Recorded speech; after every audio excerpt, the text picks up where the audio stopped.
সন্ধেবেলার দিকে বেরিয়েছিলাম দুর্গা ঠাকুর দেখতে।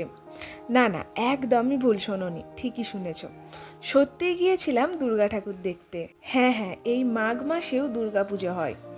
সরস্বতী পুজোর পরের দিন অর্থাৎ বসন্ত পঞ্চমী তিথিতে এই পুজোটা হয়। এই পুজো কিন্তু কোনো অসময়ের দুর্গা পুজো নয়, এটাই পুজোর আসল সময়। আর আমরা যে শারদীয়া দুর্গা পুজোটা পালন করি, সেই পুজোটা হচ্ছে অকাল বোধনের পুজো।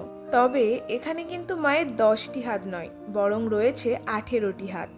তাই মাকে অষ্টদশ ভুজা নামেই পুজো করা হয়। শারদীয়া পুজোতে যে যে নিয়ম পালন করে মায়ের পুজো করা হয়, ঠিক সেই নিয়ম এই পুজোতেও পালন করা হয়। গোটা আমতাবাসীর কাছে এই পুজোটির এক আলাদাই মাহাত্ম্য আছে। হাওড়া জেলার গ্রামীণ আমতার কুড়িট গ্রামেই এই পুজোটি হয়। পুজোকে কেন্দ্র করে অনেক মেলাও বসেছে। মেলার পাশাপাশি বাচ্চাদের খেলনার জিনিস, ঘর সাজানোর বিভিন্ন জিনিস, এমনকি খাওয়ার দাওয়ারের জিনিস সবই কম বেশি বসেছে।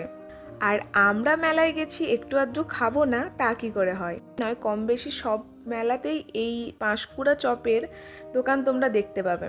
তো এইখান থেকেই টুকটাক কিছু খেয়েছিলাম।